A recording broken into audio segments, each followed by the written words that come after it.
31, we're going to call the Bristol Redevelopment Commission meeting to order. We'll start the roll call.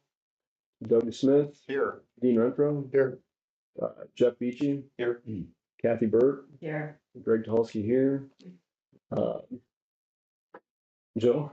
It's not as easy as it looks. Schwartz. I'm so saying Kathy. Mike Yoder. Yes. Okay. Everybody had a chance to look at the agenda. Yes. Yes. I think 4 needs to be changed to approval of invoice or approval of minutes and not approval of agenda. Yes. Good catch. Okay. Any other comments? No. Okay, then general stand is amended. And then approval of minutes. Everybody had a chance to look at the minutes from May 21st. Yes. Yes. All right, I have a motion to approve the minutes from May 21st. I'll make that motion. All right, Second it. motion by Kathy, seconded by Jeff. All in favor? Aye. Okay. Sorry, yeah, we should talk about it for a second. Okay. And then next, reports.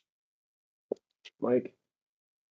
Sure, we have Kyle here from Baker Tilly that works through our annual presentation, and we did notify all the other taxing units that are impacted by our TIF district. So they were notified. We're going to show that they were notified, which is part of the procedure for this annual. So Kyle, it's all yours. All right, you can have me okay? Yes. Yeah. And it looks like everyone has the PowerPoint in front of them, and then I'll also have it shared on the screen. So first I want to introduce Scott Finley. So he works on my team as well, and he worked a lot on this PowerPoint presentation. So I like to say if there's anything that looks off, we're going to blame Scott. But as you remember, we went through the full in-depth report a week ago. So really going to try to breeze through some of the repetitiveness of this, really focus on the TIF mechanics in the beginning and the impact of the overlapping units at the end, because those weren't really covered with the report. But a lot of this will look similar. If I'm going through something that you want to talk through more in depth, just let me know. But with that, we can jump in. Really, this PowerPoint that you can see a statute on the title slide there. That's where it's required that you invite overlapping units, like Mike said, once a year to talk about the long-term plan, budget, and any impacts to overlapping units. And so this meeting really set to meet that requirement. The first couple slides are informative slides, so you can see the redevelopment commission members on slide 2, and then if you have any questions after this, you can see Heidi and my contact information, our emails and phone numbers. So don't hesitate to reach out with any questions. And then if you move on to slide 4, the TIF mechanics slide, and we kind of talked about this a couple weeks ago about how TIF is generated and the mechanics of it, but you can see at the bottom there, the area shaded in blue, that's the base assessed value. So when any of your allocation areas were created, the assessed value at that time was set equal to the base AV, and that AV continues to be passed through the overlapping units and is not captured by the redevelopment commission. Really the area in green there, or the incremental AV, is what's captured by the redevelopment commission. That's from any real growth, construction, change in tax status, really anything but trending. That incremental value of tax rate divided by 100 is how the calculation of tax increment is calculated. And you can really spend that money on any projects that are in serving benefiting the economic development area, as long as those projects are in your economic development plan. And then most of your areas have expiration dates, and that's in orange there really just shows you, eventually those TIF areas are going to end, and that assessed value, that incremental AV is going to be passed through the overlapping tax unit. So AVs for all the units is going to go up, and that's going to put pressure on tax rate to decrease. Really, the city budget, the overlapping unit budgets are limited, and there's a maximum levy growth quotient of this year was 4% on how much that budget can grow. And so, say one of the big areas ends, that can be a big increase in assessed value, but really your budget can only grow gradually. So the left that's going to change, the tax rate is going to decrease.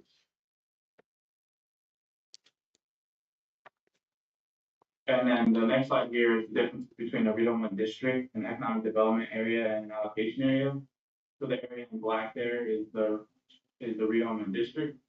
And similar to how the town has the debt limit and can issue property tax debt, for instance, they have the town's general obligation bond, something as you guys know, being council members. But redevelopment district also has its own debt limit and can levy a special benefits tax. And that redevelopment district is coterminous with the town. And then the area shaded in red there is the economic development area. You guys have the consolidated economic development area with many tax allocation areas within it. That's the area shaded in orange there. And the allocation area is just the parcels that make up, that generate the tax increment. And the nice thing about having a consolidated economic development area is, all of the stuff that comes in through the allocation areas can be used in serving and benefiting the full economic development area.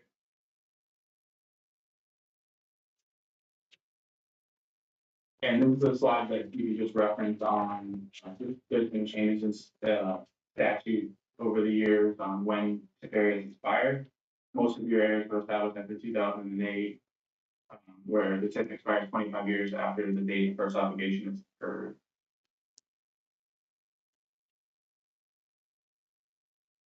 So then jumping into the history of the consolidated economic development area, you can see all the allocation areas listed there. And this slide shows you the history of the EGA. So in 2008, the South State Road was created, allocation area, and then also in 2008, the North State Road allocation area was created. In 2021, it was expanded and the Seahawk allocation area was created.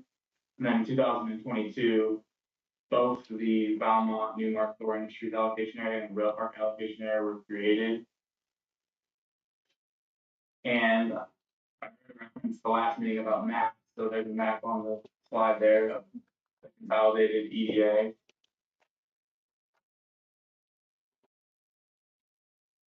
And then really we covered most of this with the report, but the South Bay Road area and expired in 2038, and you can see the estimated annual TIF for page 2023 and page 2024 on the slide. You can also see how the collections in 23 stacked up against the estimate.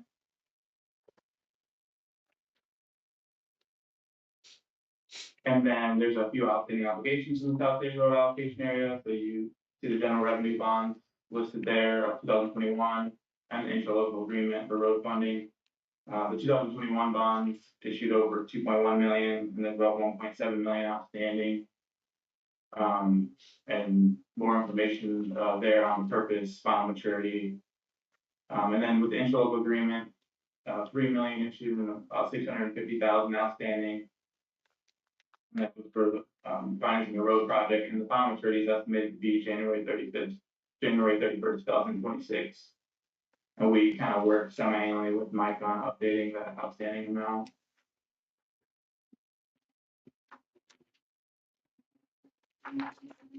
The good thing about PowerPoint is that it has more graphs and pictures than the report. So this shows you the comparison of estimated tax increment and debt obligations. So you can see the area shaded in blue.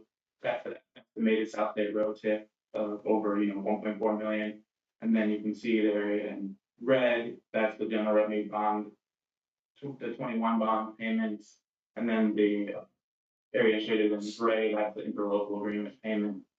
As you know, and you're going to see in the cash flow, there is 700,000 that's going to our protection services, so there's not as much as this graph is indicating available for other projects.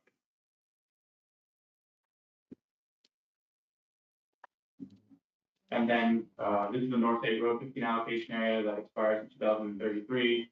As you can see, it's not generating a lot of tax increment, but it did increase from 2023 to 2024. If it ever started to generate a negative increment, we probably recommend ending it early, but since it's trending in the right direction, I don't think there's any reason to do that.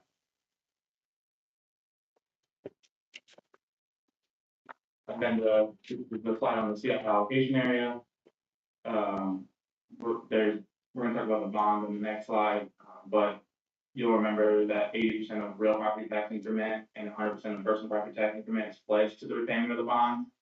So you can see the estimated annual TIF for 2023 and 24, and also pledged TIF revenue.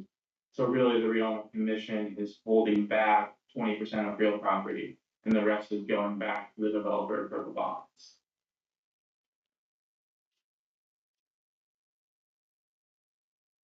And those 2021 bonds are on slide 15. You can see there was 7.1 million issued, and the payments just started, so there's about 6.8 million outstanding. And this was for the construction installation and cooking of certain infrastructure and other improvements located in the CF allocation area. Final maturity is August 1st, 2034.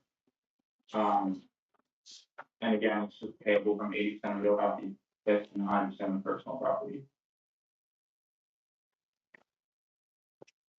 And this is a graph just showing what we just went through. So the area in blue is the estimated TIF, and then the area, that's the estimated total TIF, not just the pledge.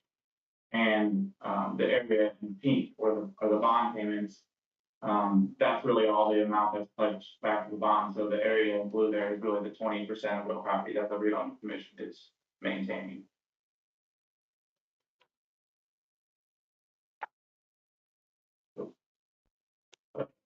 This slide on the next two slides are on the newest area. So this is the Valmont, Newmark, and Thor Industries area.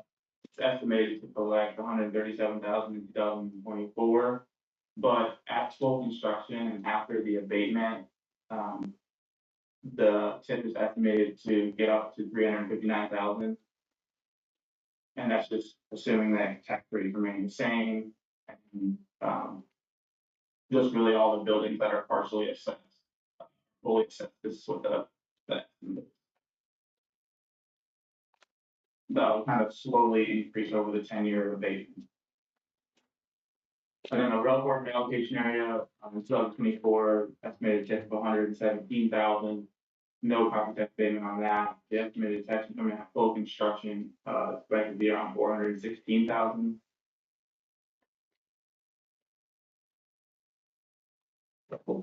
And this cash flow should look familiar from the report, but really it shows all the TIF projections, the bond payments.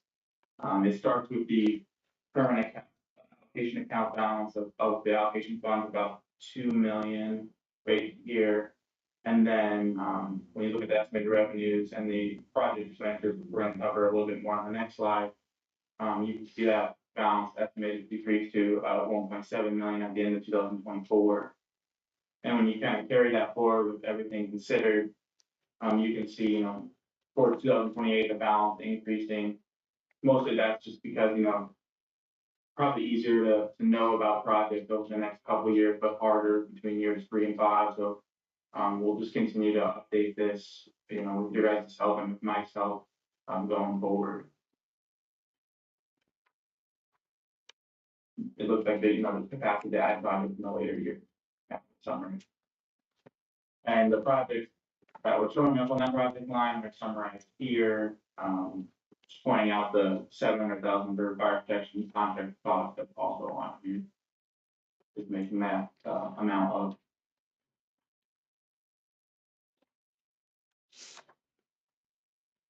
Any questions so far?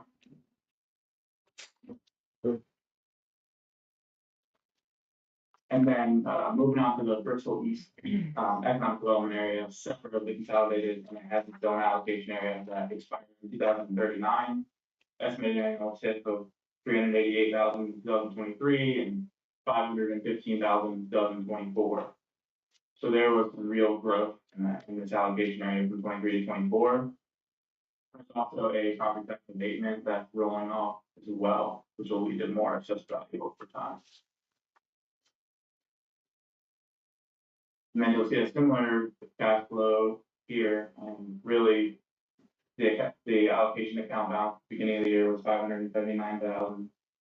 And you look at the estimated revenues and the estimated project expenditures that are earmarked for 300,000. You can expect the ending balance to go up near to 800,000 and kind of increase over time.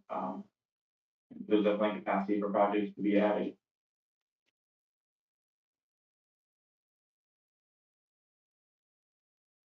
And this is, the breakdown at 300,000 projects, 100,000 for bar, 100,000 for miscellaneous projects.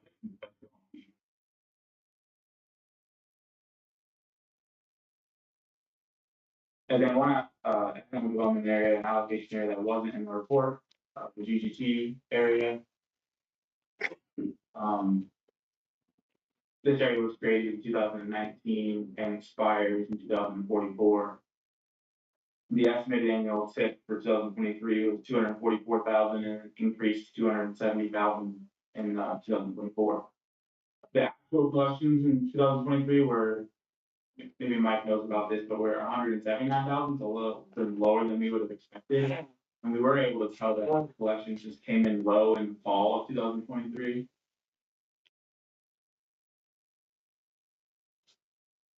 Due to delinquency property tax payments.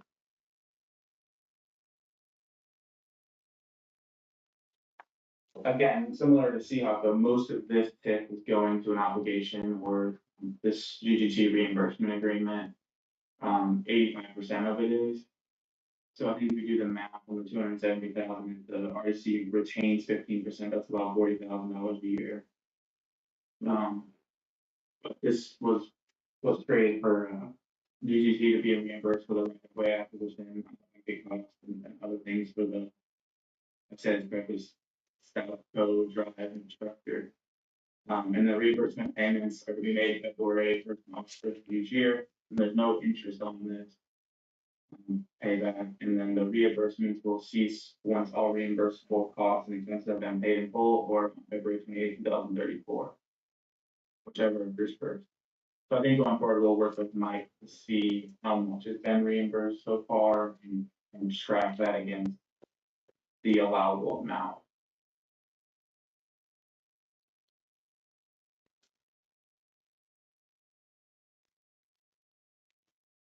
And then if no one has any questions, we'll move on to the impact section, really the third requirement of this presentation. So this is just a breakdown of overlapping taxing unit, county, township, town, school, library, and then special district. And this slide looks at the impact of TIF on overlapping units and does it take away funds from other units. And the question really lies with the but-for test. So I like to look at the Seahawk allocation area when thinking about this.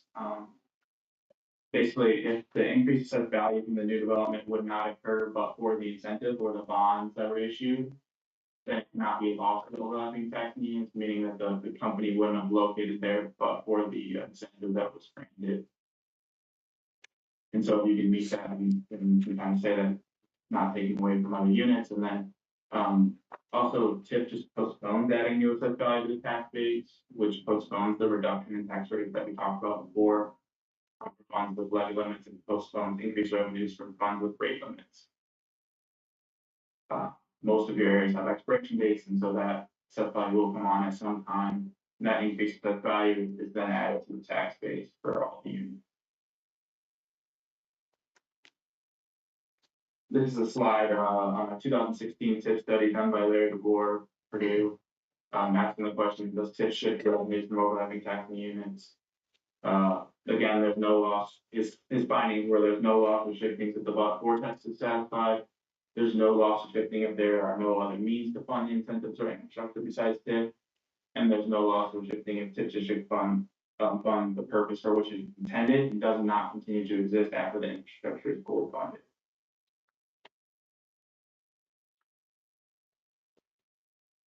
And this is a slide on the school. So as you know, most of the school funding comes from the state, but they do have funds, operation funds and debt service funds are levy limited. There's no gross revenue impact from the TIP capture. And again, that TIP capture just postpones the reduction in tax rate. It is important to know with referendums that referendums are not capturable by TIP. The referendum continues to go to the school and it isn't part of the TIP calculation. And will really TIP kind of helps referendums because it's increasing assessed value, which is then leading some more money there. And then the redevelopment commission can work closely with schools. And we have some examples on this slide of how they can, so how you guys can, so. Usually training programs, STEM programs, computers, and pathway accessibility, safety and security enhancements, are just some examples.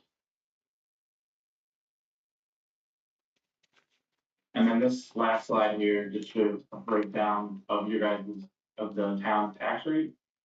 Shows what components make up that tax rate and by the amount. So the town, the school, the county, and then the library and the township have smaller rates.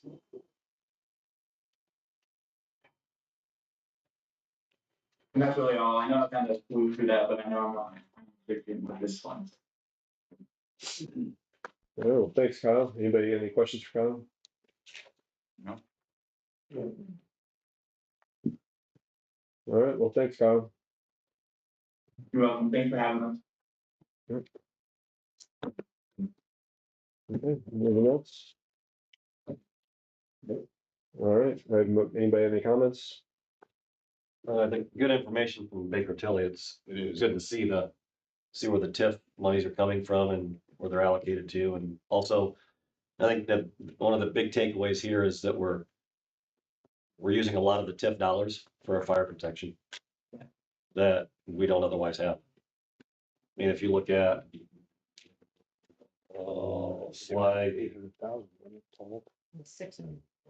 slide 20, you'll see that in 2024, our allocation for fire protection is $700,000. It increases every year up till 2028, where it increases up to $850,000. And then there's another, there's another 100,000 in another area. So if we didn't have the TIF areas, we wouldn't have fire protection. Or at least the fire protection that we have. Which I'm grateful for. All right, anyone else? All right, is there a motion to adjourn? Make a motion, we adjourn the RDC meeting. All right, Second. motion by Jeff, second by Dean, all in favor? Aye. Aye. Meeting adjourned. So we will get started here in just a few minutes on the regular town council meeting. If you came in late, the meeting we just had was the RDC meeting, the redevelopment committee.